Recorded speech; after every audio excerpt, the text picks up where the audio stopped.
غمزدہ لوگ مسکراتے تھے، حضور کی خوشیاں تقسیم کرتی تھی۔ نبی پاک صلی اللہ علیہ وسلم کا مسکرانا امت کے دلوں کو ٹھنڈا کرتا تھا۔ فرمایا جس کی تسکی سے روتے ہوئے ہنس پڑیں اس تبسم کی عادت پہ لاکھوں سلام۔ اور فرمایا یہ نہیں تھا کہ حضور بڑے تکلف سے مسکراتے تھے، حضور کی تو عادت تھی، اس تبسم کی عادت پہ لاکھوں سلام، مسکراتے رہنا، خوشی کا اظہار۔ اسلام بہت ساری چیزوں کا انسان کو پابند کرتا ہے، حدود و قیود میں رہنے کا حکم دیتا ہے۔ صحابہ کرام علیہم رضوان کے ہاں شادی کے موقع پر بارات لے کر کے جانے کا کوئی رواج نہیں تھا۔ حضرت عبد الرحمن ابن عوف رضی اللہ تعالیٰ عنہ جیسے مالدار لوگ بھی شادی کرتے ہیں تو نبی پاک کے بغیر بھی بارات چلی جاتی ہے۔ کوئی کانسیپٹ نہیں اس طرح کا کہ ڈھیروں بارات لے کے جائی جائے۔ حضرت عبد الرحمن ابن عوف کہتے ہیں میں حضور کی بارگاہ میں آیا تو سفید کپڑے پر پیلا زرد نشان تھا۔ حضور نے فرمایا کیا ہوا، یہ داغ کاہے کا؟ عرض کی حضور کل میں نے نکاح کیا تھا۔ تو محبوب نے جو ارشاد فرمایا اس میں فرمایا بڑی اچھی بات ہے، ولیمہ ضرور کرنا، چاہے ایک بکری ہی ذبح کرنا۔ بارات نہیں لے کے جائی جاتی تھی، ولیمے کا حکم دیا۔ اور بخاری میں نبی پاک نے یہ بھی فرمایا جب تمہیں کوئی ولیمے کی دعوت دے تو جایا کرو۔ اچھا، اب شادی کے موقع پر جو بارات لے کے جائی جاتی ہے تو اگرچہ حضور کی سنت نہیں لیکن اسے ہم حرام نہیں کہتے، اسے ہم ناجائز نہیں کہتے، ہم نہیں کہتے کہ یہ تو نے غلط کیا۔ اگرچہ لے جانا حضور سے ثابت اس مروجہ انداز میں ثابت نہیں، اس طرح ہمارے ہاں جاتے ہیں، لیکن ہم پھر بھی اسے ناجائز۔ کسی صحابی نے اپنے بچے کی شادی پر اپنے گھر میں لائٹنگ نہیں کرائی، لیکن آپ کو دنیا کا کوئی عالم یہ فتویٰ نہیں دے سکتا کہ لائٹنگ کرانا حرام ہے۔ آپ شادی کے موقع پہ ساری گلی سجا لو، آپ ساری چھتوں پہ لائٹنگ کرا لو، کوئی آدمی یہ آپ کو فتویٰ نہیں دے سکتا کہ شادی کے موقع پر لائٹنگ کرانا جائز نہیں۔ کبھی سنا ہے آپ نے کسی سے؟ بولیے، یہ جائز ہے، جائز پیسے ہے تو ٹھیک، بلکہ میں اس سے آگے بڑھتا ہوں، اس سے تھوڑا اور آگے جاتا ہوں۔ حضرت عائشہ صدیقہ رضی اللہ تعالیٰ عنہ فرماتی ہیں میرا جو کمرہ تھا نا جس میں میں حضور کے ساتھ رہتی تھی اور ایک لمبا زندگی کا عرصہ گزارا، اس میں 3 آدمی سو سکتے تھے، چوتھے کے لیے جگہ ہی نہیں تھی، اور کچا تھا، کھجور کے تنے کھڑے کر کے اس پر کھجور کے پتوں کی چھت ڈالی گئی تھی۔ میں جب ہاتھ اٹھاتی تھی تو میرا ہاتھ اپنی چھت کو چھو جاتا تھا۔ یہ ہے سنت نبی پاک کی، یہ حضور کا طریقہ ہے۔ بتائیے پکے گھر میں، لینٹر والے گھر میں رہنا جائز کہ ناجائز؟ کیوں جی؟ حضور تو کچے مکان میں رہتے تھے، آپ نے کیسے پکا بنا لیا؟ اللہ کی محبوب علی دین کو اس کی اصل بات میں سمجھیں۔ آپ ایسا نہ کریں جس میں انتشار اور امت تقسیم ہو، اس کا اصل مزاج دیکھیں۔ مہندی کے موقع پہ اگر کوئی آدمی 6 دیگیں دال چاول کی پکاتا ہے تو منع نہیں، جائز پیسوں سے پکائے۔ انہیں لائٹنگ لگوائی، کوئی منع نہیں، سارے محلے کو کھانا کھلایا، کوئی منع نہیں، بلکہ نبی پاک نے فرمایا بہترین مسلمان ہی وہ ہے جو سلام پہلے لے اور روٹی زیادہ کھلائے، تو بہترین مسلمان ہے۔ ناجائز کیا ہے؟ ناجائز ہے شادی کے موقع پر بینڈ باجا بجانا، اس میں رقص کرنا، اس میں بھنگڑے ڈالنا، عورتوں مردوں کا اختلاط ہونا، عورتوں کی مووی بنانا، یہ چیزیں ناجائز ہیں۔ تو جو ناجائز ہے اس پہ پابندی لگائی جائے گی، جو جائز ہے اس کے بارے میں یہ کہا جائے گا کہ بھائی احتیاط کی جائے، سنت کی طرف دیکھا جائے تو بہتر یہی ہے۔ لیکن اگر کوئی کسی آدمی کے پاس جائز پیسے ہوں، وہ 100 کنال کے گھر میں رہے، اگرچہ سنت یہ نہیں، اور یہ تو کوئی فتویٰ نہیں نہ دے سکتا کہ حرام ہے تیرا 100 کنال کے گھر میں رہنا، کہ ہے فتویٰ کہیں آپ نے سنا؟ تو ہمارے ہاں تکلیف کا معاملہ یہ ہے۔ دیکھیں میرے بھائی، کسی بھی صحابی نے، بڑے درد کے ساتھ بات کر رہا ہوں اور یہ میرا درد ہے، میں درد سے اپنے دل کو، اپنے ایمان کو حاضر ناظر کہہ کے بات کر رہا ہوں۔ امت بٹ جاتی ہے ہر موقع پہ یار، ہر جگہ ہی تقسیم ہو رہی ہے امت مسلمہ، ہر روز کچھ نہ کچھ فتوے ایسے مل جاتے ہیں جس میں دراڑیں پڑتی ہیں۔ کسی صحابی نے کسی مسجد کے اندر اشتہار چھپوا کے اعلان کرا کے درس قرآن کرایا ہے کبھی؟ سیرت النبی کا جلسہ، ختم بخاری، مدرسے کا دستار فضیلت کا جلسہ، آپ نے اشتہار پڑھے ہیں نا یہ سارے مکاتب فکر کے؟ ہوتے ہیں کہ نہیں ہوتے؟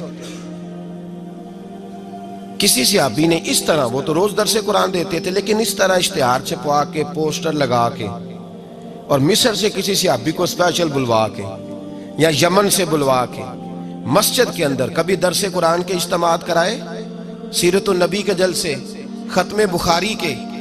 او بھائی، یہ ساری چیزیں حضور کے صحابہ کی سنت سے مروجہ انداز میں ثابت نہیں۔ مجھے بتا میرے بھائی، میں درد کے ساتھ تجھ سے سوال کرتا ہوں کہ سیرت النبی کے جلسے میں تو پشاور سے مولانا بلائے، پنڈی سے بلائے، تو گجرات اور کراچی سے لوگوں کو بلا کر کے اگر سیرت کا جلسہ کرائے، اور تو اس میں ایک آدمی کو کراچی سے بلوایا جا رہا ہے تو تو نے اس کو 20,000 کی ٹکٹ بھی دی، اور اشتہار پہ بھی جلسے میں خرچ ہوا، پھر لنگر بھی پکا، کھانا بھی تو نے کھلایا، نہ تجھے کوئی بیوہ یاد آئی، نہ تجھے کوئی مسکین یاد آیا، نہ تجھے کوئی غریب یاد آیا؟ حالانکہ کہنا چاہیے تھا نا، یہ جو لاکھ روپیہ لگ رہا ہے کسی بیوہ کی خدمت کر دینی چاہیے، یتیم کو دے دینا چاہیے۔ درد کے ساتھ بات کر۔ سوال میرا یہ ہے کہ وہی کام جو سیرت کے جلسے میں ہوتے ہیں، پہلے تلاوت ہوتی ہے، پھر نعت ہوتی ہے، پھر کسی عالم کا بیان ہوتا ہے، وہی کام صرف نام بدل کے کیا جائے، عید میلاد النبی نام رکھا جائے صلی اللہ علیہ وسلم۔ یہ میں آپ کے ذہنوں پہ دستک دے رہا ہوں، تقریر نہیں کر رہا، صرف دستک دے رہا ہوں۔ او بھائی دیکھو، ایک آدمی وہی کام نام بدل کے کرے تو جائز ہے، اور اگر اس میں نبی پاک کے میلاد کا نام رکھ لیا جائے یا نعت کا نام رکھ لیا جائے تو پھر مجھے اجازت دے میں تجھ سے سوال کروں کہ صرف تجھے حضور کی تعریف پوری لگتی ہے؟ پھر مجھے اجازت دے کہ میں تجھ سے پوچھوں کہ صرف تجھے نعت اچھی نہیں لگتی؟ پھر مجھے اجازت دے کہ میں تجھ سے پوچھوں کہ تجھے صرف رسول اللہ کے قصیدے اچھے نہیں لگتے؟ دے مجھے اجازت کہ میں تجھ سے سوال کروں کہ جہاں ذکر رسول کی بات آئے وہاں تو پریشان کیوں ہوتا ہے؟ تجھے پتہ ہی نہیں یہ تو وہ ذکر ہے کہ رب فرماتا ہے تم بیان کرو نہ کرو وَرَفَعْنَا لَكَ ذِكْرَكَ، محبوب میں نے خود تیرے چرچے ساری دنیا میں بلند فرما دیے۔ اور نبی پاک نے پوچھا حضرت جبریل سے کہ چل جبریل تو بتا میری امت کو پتہ چلے رب نے میرا ذکر کیسے بلند کیا ہے۔ تو جناب جبریل کہنے لگے محبوبہ رب فرماتا ہے میرے نبی سے کہہ دے جہاں جہاں تیرے رب کا ذکر ہوگا وہاں وہاں تیرا بھی ذکر ہوتا رہے گا۔ یہ تو محتاج ہی نہیں کسی کا۔ اتنی جلدی لوگ بپھرتے ہیں۔ اللہ فرماتا ہے قل بفضل اللہ وبرحمتہ فبذالک فلیفرحوا، محبوب ان سے کہہ دو جب اللہ کا فضل ملے، جب اللہ کی رحمت ملے تو خوشی مناؤ۔ تیرا نہیں مجھے پتا، مجھے تیرا نہیں پتا، لیکن مجھ سے اگر تو پوچھے تو کائنات میں رب کا سب سے بڑا فضل بھی محمد مصطفیٰ ہی ہے، اور سب سے بڑی رحمت بھی محمد مصطفیٰ ہی ہے۔ وہ دو عالم کی رحمت تھے، وہ جہاں چاہتے وہیں رہتے، یہ تو ان کی مہربانی ہے کہ یہ عالم پسند آیا۔ رب کریم نے تجھے آنکھ دی، دنیا دیکھی تو نے، رب کریم نے تجھے قوت دی، تو نے دنیا گھومی، اور پھر رب نے تجھے بیٹے دیے تو میٹھا میوہ، اور بیٹیاں دی تو تیرے لیے باعث کرم، تیری چھاتی پہ بچے چڑھے تو تو نے کہا سب سے بڑی نعمت یہی ہے۔ لیکن مالک کہتا ہے تو میرا بندہ تھا، میں نے دینا ہی تھا، اس نے دیا، احسان نہیں جتلایا، لیکن جب اپنا نبی دیا تو کہا میں نے بڑا احسان کیا تم پہ۔ لَقَدْ مَنَّ اللَّهُ عَلَى الْمُؤْمِنِينَ إِذْ بَعَثَ فِيهِمْ رَسُولًا، میں نے تم پر احسان کیا ہے۔ کون دیتا ہے کسی کو محبوب اپنا؟ نہ جانے رب نے یہ کیسے گوارا کیا۔ لَقَدْ مَنَّ اللَّهُ عَلَى الْمُؤْمِنِينَ إِذْ بَعَثَ فِيهِمْ رَسُولًا، اتنا بڑا فضل، اتنا بڑا فضل، فضل بھی حضور۔ اور جب بات رحمت کی آئی تو فرمایا مومنوں صرف تمہیں ہی نہیں، عیسائیوں، یہودیوں، سکھوں، دنیا میں جتنی مخلوق ہے، حتیٰ کہ جانور بھی، حتیٰ کہ چونٹیاں، نباتات، جمادات، ہر چیز، یا اللہ تو نے کیا دیا؟ فرمایا وَمَا أَرْسَلْنَاكَ إِلَّا رَحْمَةً لِلْعَالَمِينَ، میں جس کا رب ہوں ان سب کے لیے میں نے اپنے نبی کو رحمت بنا کے بھیج دیا ہے۔ بیٹے کے آنے پہ تو مٹھائی بانٹتا ہے، میلاد والے دن تو لائٹیں بند کر لیتا ہے، بیٹے کے آنے پر تو حلوائی بٹھاتا ہے، اور نبی پاک کے نام کی لائٹیں لگی ہوں تو پریشان ہوتا ہے۔ ہم سے کبھی پوچھ تجھے بتائیں، بس نہیں چلتا، ورنہ تاڑے توڑ کے چھتوں پہ لگا دیں۔ بس نہیں چلتا، فرشتوں کو بھی کہیں آؤ ہمارے ساتھ شامل ہو جاؤ، آمد مصطفیٰ مرحبا مرحبا کا نعرہ لگانا ہے۔ ہمارا بس نہیں چلتا، ورنہ دنیا کی ساری نعمتیں بچھا دیں اور لوگوں کو بتلائیں کہ اصل تو خوشی منانے کا دن ہی آج ہے جب اللہ نے ہمیں اپنا پیارا رسول عطا فرمایا ہے۔ اور ہمارے امام تو کہتا ہے میلاد نہ کر، ہمارے امام نے تو کہا حشر تک ڈالیں گے ہم، حشر تک، یہ 2-4 دن کا تو پروگرام ہی نہیں ہمارا، حشر تک ڈالیں گے ہم پیدائش مولا کی دھوم، اور مثل فارس نجد کے کلے گراتے جائیں گے، خاک ہو جائیں عدو جل کر مگر ہم تو رضا، دم میں جب تک دم ہے ذکر ان کا سناتے جائیں گے۔ ہمارا تو 1-2 دن کا پروگرام ہی نہیں۔ اور پھر سنو کتنی بڑی نعمت ہے۔ حضرت عباس سے کسی نے کہا تھا اللہ کی سب سے بڑی نعمت، تو بخاری اٹھانا، فرمانے لگے محمد نعمت اللہ، بخاری ہے بخاری، فرمایا محمد اللہ کی سب سے بڑی نعمت ہے صلی اللہ، یہ سب سے بڑی نعمت ہے۔ کچھ کر تو صحیح نہ یار۔ ایک مجھے کہنے لگا نہیں وہ 9 ربیع الاول کو آئے تھے، تو میں نے کہا 9 کو میلاد مناؤ، کوئی مسئلہ نہیں، 9 کو میلاد مناؤ، کوئی مسئلہ ہی نہیں، ہم تو سارا سال مناتے ہیں، بس 9 کو مناؤ نا بھائی۔ کون کہتا ہے عید نہیں ہم کہتے؟ میں نے کہا چلو جشن میلاد کہہ لیا کرو، کسی طرف آؤ تو صحیح نا بھائی، جشن میلاد ہی کہہ لو، یہ کہہ لو تم نے خوشی منانی ہے تو محفل میلاد کہہ لو، نہ عید کہو، عیدیں 2 ہی ہیں۔ میں نے کہا نہیں وہ بھی تیری غلطی ہے، میرے نبی نے کہا ہر جمعہ میری امت کی عید ہے۔ اور قرآن پاک پڑھ، قرآن پاک پڑھ۔ حضرت عیسیٰ کہتے تھے یا اللہ جب تو من و سلوہ نازل کرے گا وہ دن ہمارے لیے عید کا دن ہوگا۔ اور سیاستہ پڑھ، حضرت عمر کہا کرتے تھے جس دن دین مکمل ہوا یوم اکملت لکم، یہ آیتیں نازل ہوئی تو فرمایا وہ دن ہمارے لیے عید کا دن تھا۔ یہودی ہمیں کہتے تھے یہ آیتیں ہم پہ آتی تو ہم عید مناتے، یہ بھی تیری غلطی ہے کہ عیدیں 2 ہی ہیں۔ رب جب بھی کسی کو دید کرائے وہ عید کا ہی دن ہوتا ہے، وہ عید کا ہی دن ہوتا ہے بھائی۔ ہمارے لیے سب سے بڑی عید یہ ہے، اس لیے کہ باقی عیدیں اسی عید کا صدقہ ہے صلی اللہ تعالی علیہ۔ تو عید میلاد النبی پہ اظہار مسرت کرنا، خوشی کا اظہار کرنا، خوشی کا اظہار کرنا، یہ تو ایمانی تقاضا ہے، یہ تو روح کا تقاضا ہے، یہ تو اندر اچھلتا ہے۔ شریعت جتنی ہمیں اجازت دیتی ہے اتنا ہم کرتے ہیں، اور کوئی میلاد کی محفل میں کوئی ایسا کام نہیں ہوتا جو شریعت سے ٹکراتا ہو۔ پہلے کیا ہوتا ہے؟ تلاوت، منع ہے قرآن پڑھنا۔ دوسرا کیا ہوتا ہے؟ اتنا درجہ ہے نعت کا، اب تو نہ نعت پڑھنے والے رہے نہ سننے والے رہے، دونوں میں ہی کمی ہے۔ اور میں اکثر کہتا ہوں نعت پڑھنا اتنا کمال نہیں جتنا سننا کمال ہے۔ سننے والا کوئی ہونا چاہیے، نعت سننا زیادہ معنی رکھتی ہے۔ اس کی وجہ یہ ہے کہ نعت پڑھنا صحابہ کی سنت ہے اور سننا محمد مصطفیٰ کی سنت ہے، اور سننے والے کا درجہ، ہاں تیرا درجہ زیادہ ہے اگر تو سمجھے تو۔ اور اتنا بڑا درجہ کہ حضرت احسان بن ثابت نعت پڑھے تو نبی پاک اپنی چادر ممبر پہ بچھائے اور وہ میں نیچے نہ پاڑ، ادھر میرے ممبر پہ بیٹھ کے پاڑ، یہ کوئی معمولی بات ہے؟ رسول اللہ کی نعت سننا، بلغ العلا بے کمال ہی کشفت دجا بے جمال ہی حسنت جمیع۔ شیخ سعدی کہتے ہیں 3 فقرے لکھے تو چوتھا ہوتا ہی نہیں تھا، میں سو گیا، بڑا پریشان تھا کہ چوتھا فقرہ نہیں بن رہا۔ بلغ العلا بے کمال ہی کشفت دجا بے حسنت جمیع، چوتھا لکھا نہیں جاتا تھا، نیند آ گئی، میری آنکھ لگی تو محبوب کا دیدار ہوا۔ حضور نے فرمایا پریشان پڑے ہو؟ میں نے کہا محبوبہ 3 لکھے ہیں چوتھا بن ہی نہیں رہا۔ حضور نے فرمایا چل سنا نا مجھے، یہ چھوٹا نعت پڑھنا کوئی چھوٹا کام ہے؟ یہ تو ہم نے کھاتا ہی غلط لوگوں کو دے دیا ہے، وہ تو اس قابل ہی نہیں تھے کہ نعت سنی جاتی۔ بلغ العلا بے، شیخ سعدی کہتے ہیں میں سنانے لگا اور مصطفیٰ سننے لگے۔ بلغ العلا بے کمال ہی کشفت دجا بے جمال ہی حسنت جمیع خصال ہی۔ تو حضور نے فرمایا چل سعدی کہہ دے صلو علیہ وآلہ، کہہ دے صلو علیہ وآلہ۔ فرماتے میں کہتا جاتا تھا اور مصطفیٰ مسکراتے جاتے تھے۔ کچھ چھوٹا درجہ ہے نہ تو ایمان ہے، نہ تو طاقت ہے، نہ تو تیری روح کو بیدار کرتی ہے، پر شرط ہے نعت ہو، شرط ہے، شرط یہ تقاضا ہے میں نعت ہو، وہ نہ ہو کہ نعت پڑھے نا۔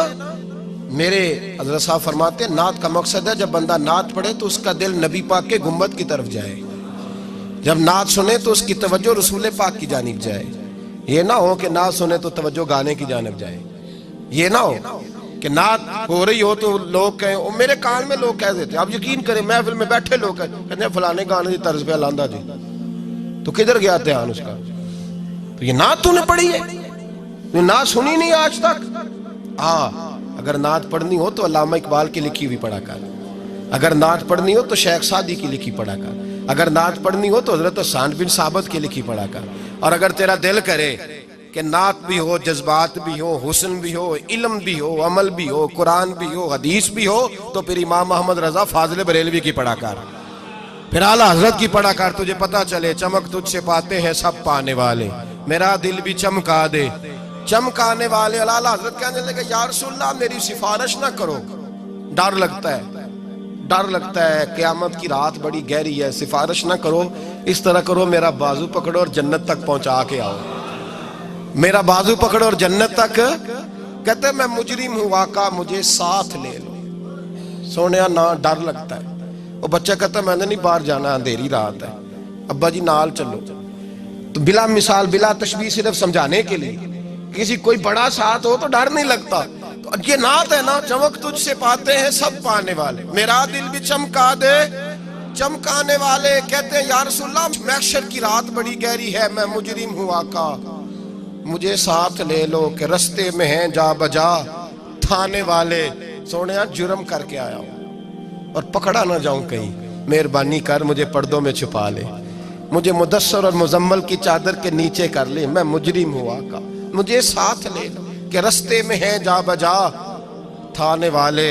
اور پھر تڑپ اٹھے، کہنے لگے کوئی یہ نہ سمجھے وہ چلے گئے، تو زندہ ہے واللہ تو زندہ ہے واللہ، میری چشم عالم سے چھپ جانے والے، میری چشم عالم سے چھپ جانے۔ تو بھئی نعت ہو، نعت جو اس کا معیار ہو، اس معیار کی نعت، یہ کوئی طریقہ نہیں کہ دو بندے دف لے کے آ گئے، چار اس کے ساتھ نعت خواہ صاحب آئے ہیں، نماز گھر پڑھ آئے ہیں، گھر جا کے دوبارہ پڑھیں گے۔ اور میں بات ابھی عرض کروں گا، مجھے یہ مضمون مکمل کرنے دے، پھر تقاضوں پہ آتا ہوں۔ محفل میلاد تو رسول اللہ کے آنے کا شکر ہے، قل بفضل اللہ وبرحمتہ فبذلک فلیفرحوا، محبوب کہہ دے جب فضل ملے رحمت ملے تو پھر انہیں چاہیے کہ خوشی بنائے۔ محفل میلاد، اور بھائی یہ نہ کہا کر کے یہ پیسے غریب کو دے مسکین کو دے، محفل میلاد میں بات غریب کی ہوتی ہے۔ ہم بتاتے ہیں کہ یہ وہ دن ہے جس دن آ کے میرے نبی نے بیوہ کی بات کی ہے، غریب مسکین لاچار غریب کی بات کی، یہ محفل میلاد غریبوں کے جلسے کا نام ہے۔ اعلیٰ حضرت فرماتے ہیں ہم غریبوں کے آقا پہ بے حد درود، ہم فقیروں کی ثروت پہ لاکھوں سلام۔ یہ میلاد غریبوں مسکینوں یتیموں بیواؤں کے نام کا جلسہ ہے، شکوہ ہے مجھے اس جلسے سے۔ جلسہ تو میلاد کا ہو پر صدارت چودھری کر رہا ہو، صدارت مالدار کر رہا ہو، وڈیرا کر رہا ہو، کوئی ضرورت نہیں۔ جلسہ میلاد کا ہو تو صدارت کسی غریب کو کرنی چاہیے، ماڑے کو کرنی چاہیے، ورنہ ضرورت کیا ہے؟ جو حضور کے میلاد میں آئے ہیں وہ سارے مہمان خصوصی ہیں، کوئی عرض نہیں، کچھ نہیں ہونے لگا، کوئی نہیں کھا جاتا، چھوڑیں اس چیز سے باہر آئے۔ تو یہ تو شکر ہے، اور یہ تذکرے جتنے میلاد کے تذکرے ہوں گے اتنی غریبوں کی بات ہوگی، اتنی اسلام کی روح کی بات ہوگی، بیوہ کی بات ہوگی۔ اور صحابہ تو اس دور میں لوگ کہتے ہیں صحابہ میلاد کرتے تھے، میں نے کہا چلو تمہیں سمجھ تو نہیں آنی پر سمجھا دیتا ہوں، صحابہ تو اس وقت کرتے تھے جب کرنا تھا ہی بڑا مشکل، اب تو مشکل نہیں نا، صحابہ تو تب کرتے تھے جب کیا جا سکتا ہی نہیں، بڑا مشکل۔ سنو ابن شام اٹھا کے دیکھو، سیرت کی کتابیں پڑھو، نبی پاک صلی اللہ علیہ وسلم کے صحابہ قریش مکہ کے ظلم و ستم سے تنگ آ گئے، حضور نے بعض مجبوروں بے کسوں کو اجازت دے دی حبشہ ہجرت کر دے، حبشہ چلے گئے۔ حبشہ جب پہنچے تو ان میں حضرت جعفر طیار بھی تھے، حضرت علی کے بھائی، اور ایک گروہ تھا پورا صحابہ کا جو حبشہ گیا۔ قریش مکہ نے وہاں پر بھی آرام سے نہ بیٹھنے دیا، پیچھے سے کچھ سردار گئے، جا کے چھیڑا، کہا یہ ہمارے بھاگے ہوئے غلام ہیں، ہمارے بتوں کو برا کہتے ہیں، نیا دین انہوں نے اخذ کر لیا ہے، ہمارے حوالے کر دو۔ حضرت جعفر طیار کہتے ہیں نجاشی بادشاہ نے ہمیں بلایا، کچھ لوگ میرے دوست مشورہ دینے لگے ذرا ہلکی پھلکی بات کرنا، کہتے ہیں میں نے کہا میں ہلکی کیوں کروں، میں تو کھل کے کروں گا، کھل کے مصطفیٰ کے تذکرے، حشر تک ڈالیں گے ہم، حشر تک پروگرام بتایا، حشر تک ڈالیں گے ہم، پیدائش مولا کی دھوم، دم میں جب تک دم ہے ذکر ان کا سناتے جائیں گے۔ فرمایا میں ہلکی بات نہیں، حضرت جعفر نے